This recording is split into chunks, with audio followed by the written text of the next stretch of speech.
Ok, bonjour à tous. Donc le sujet d'aujourd'hui c'est que est-ce que Jésus est Dieu?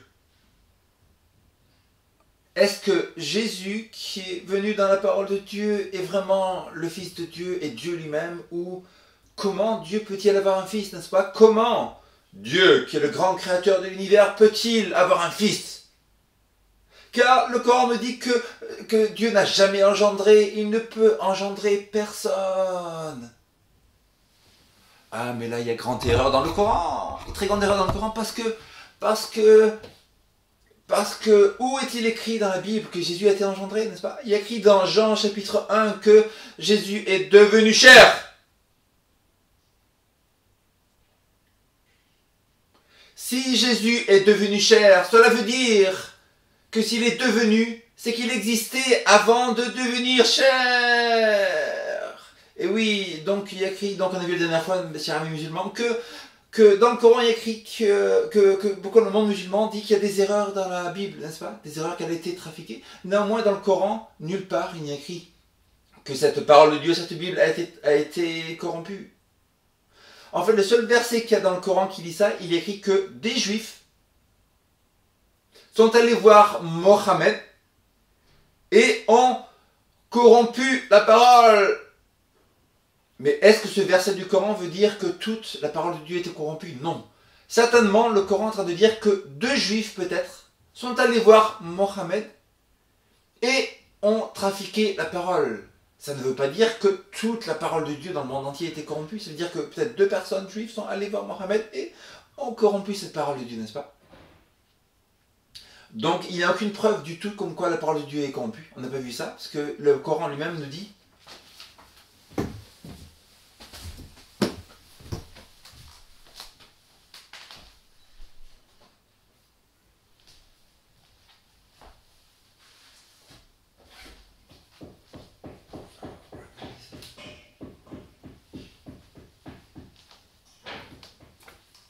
Le Coran nous-mêmes nous dit que le Coran est une confirmation des Écritures déjà envoyées.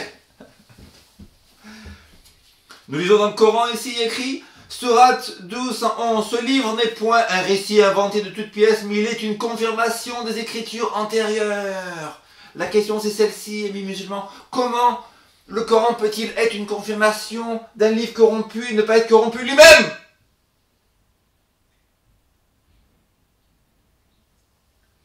Amis musulmans, disons que je vous dis que amène-moi une voiture corrompue, une vieille voiture sans moteur, sans rien du tout. Vas-tu me faire une confirmation d'une voiture avec une voiture neuve? Non, tu vas m'envoyer une voiture qui est déjà corrompue. Donc si la Bible est corrompue et que le Coran est une confirmation de la Bible, cela veut dire que le Coran serait aussi corrompu. Néanmoins, nous lisons dans le Coran que dans Sourate 3:84, s'il Mohammed te traite de menteur, des prophètes avant lui ont certes été traités de menteurs. Ils étaient venus avec les preuves claires, les psaumes et le livre lumineux. Donc nous avons ici que dans le Coran, Sourate 3, nous dit que Allah aurait envoyé les psaumes.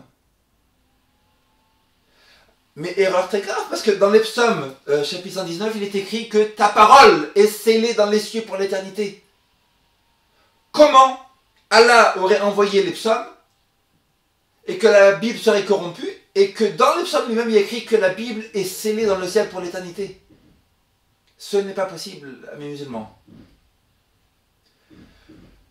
Donc, et nous allons voir dans beaucoup d'erreurs dans le Coran. Donc, est-ce que Jésus est Dieu? Parce que le Coran il écrit que Allah n'a jamais engendré, il ne peut jamais engendrer, n'est-ce pas? Mais cela voudrait dire que Dieu aurait créé Jésus. Aurait créé Jésus qui serait devenu son fils. Néanmoins, si Dieu est depuis l'éternité, comment expliquer cela? Ce n'est pas possible. Ça veut dire que Jésus existe depuis toujours. Comment Jésus aurait pu-t-il mourir sur la croix si Jésus est Dieu? La réponse est très simple. Jésus, en venant sur terre, était 100% Dieu.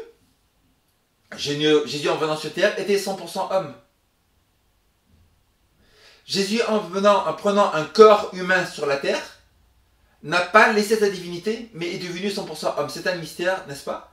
Donc Jésus avait besoin de manger, besoin de nourriture, besoin de toutes choses. Néanmoins, avait-il perdu sa divinité? Non. Parce qu'il a dit, tuez ce temple et en 3 jours, je le relèverai. Comment Jésus peut-il relever son propre temple s'il était mort sur la croix? Ça veut dire que le Jésus divin a ressuscité le Jésus humain. On a une autre preuve de cela parce qu'on a dans Jean chapitre 3 que Jésus parle à Nicodème. Et en parlant à Nicodème, Jésus lui dit, personne n'est descendu du ciel, sinon celui qui est monté au ciel, le Fils de l'homme qui est dans le ciel.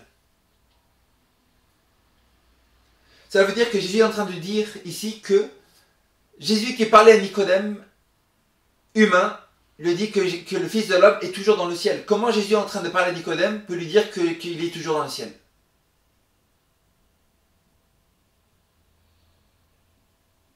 Ça veut dire qu'il y avait Jésus humain et Jésus divin. Et quand Jésus est mort sur la croix, c'est le Jésus humain qui est mort et la partie divine de Jésus ne peut pas mourir parce que la divinité ne peut pas mourir. La prophétesse Ellen White, la vraie prophète de la fin des temps, nous dit que la divinité de Jésus n'est pas morte sur la croix car cela aurait été impossible.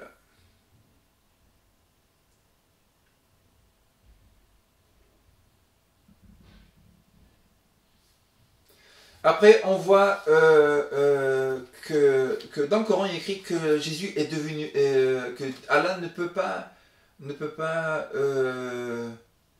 créer un fils. Donc il n'y a qu'un doute que nulle part dans la Bible il n'y a écrit que Jésus a été engendré, n'est-ce pas? Jésus n'a pas été engendré, Jésus a toujours existé. Il est devenu chair pour sauver l'humanité. Donc, on a une histoire par exemple dans Genèse chapitre 18. Verset 1 qui nous dit Dieu. Déjà le mot Allah n'est pas Dieu pour moi. Le mot Allah, parce que vous regardez sur Wikipédia, le mot Allah est une divinité qui était adorée à la Mecque avant que cet endroit soit devenu musulman et qui croyait en un seul Dieu. Avant que Mohammed existe, le mot Allah existait déjà. Et Allah était une divinité, entre autres, adoré par les gens de la Mecque qui adoraient beaucoup de divinités. Allah est aussi le frère de certaines déités de Babylone. Donc là, on remonte à 650 ans avant Jésus-Christ. Le plus grand royaume sur la terre, Babylone. Il y avait un des dieux adorés à Babylone, à part Marduk, à part Astarté, à part toutes ces fausses divinités. Un de ces dieux s'appelait Allah.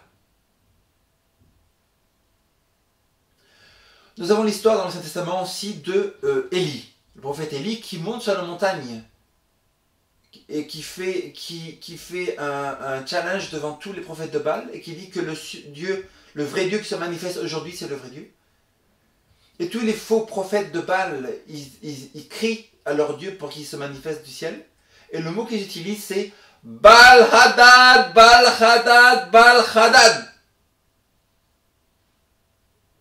C'est-à-dire que le préfixe AL est surtout un préfixe souvent utilisé depuis des milliers d'années pour des faux dieux, des fausses divinités.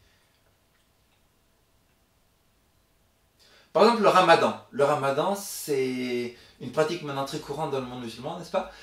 Mais saviez-vous que le ramadan était 40 jours de jeûne utilisés par les païens de la Mecque qui étaient polythéistes? Pourquoi cette pratique polythéiste païenne est rentrée dans le monde musulman?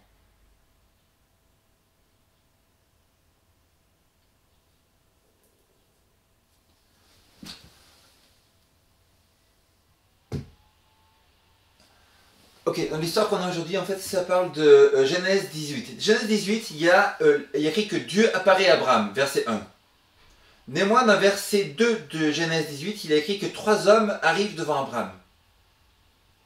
La question c'est comment Dieu peut apparaître à Abraham si 3 hommes apparaissent devant Abraham, n'est-ce pas? Après, on voit dans la suite que Sarah qui était dans la tente, il faisait chaud, c'est dans le désert. Abraham était dans une tente, il y avait Sarah qui était là. Les hommes arrivent et Abraham demande à Sarah que ces hommes sortent pour faire à manger à ces hommes qui arrivent.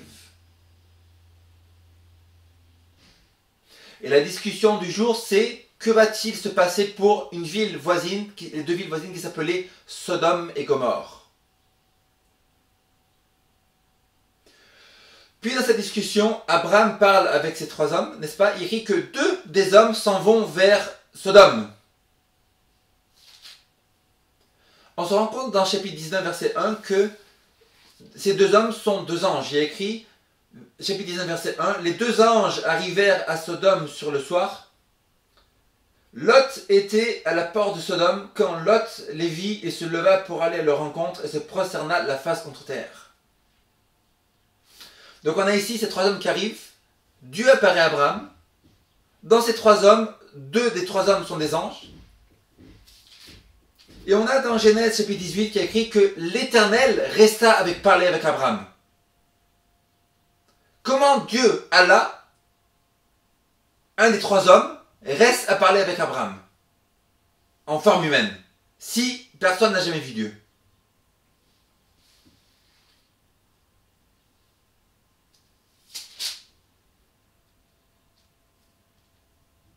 Il écrit verset 16 au chapitre 18, « Ces hommes se levèrent pour partir et regardèrent du côté de Sodome. Abraham les accompagna pour prendre congé d'eux. »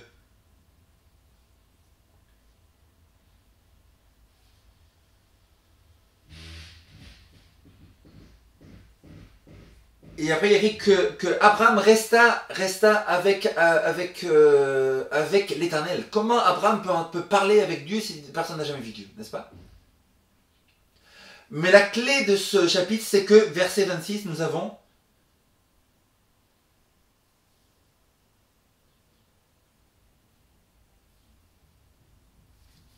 chapitre 19, nous avons un verset qui nous dit, verset 24. Alors l'Éternel fit pleuvoir du ciel sur Sodome et Gomorrhe, du feu et du soufre venant de l'Éternel. Je répète, Dieu, parlant à Abraham, fit descendre du feu et du soufre du ciel venant de Dieu. Ce verset prouve sans aucun équivoque que Jésus est Dieu. Car Jésus qui parlait avec Abraham sur terre demanda à Dieu dans le ciel d'envoyer du feu et du soufre. La preuve est irrévocable comme quoi ici il y a deux personnes qui sont Dieu.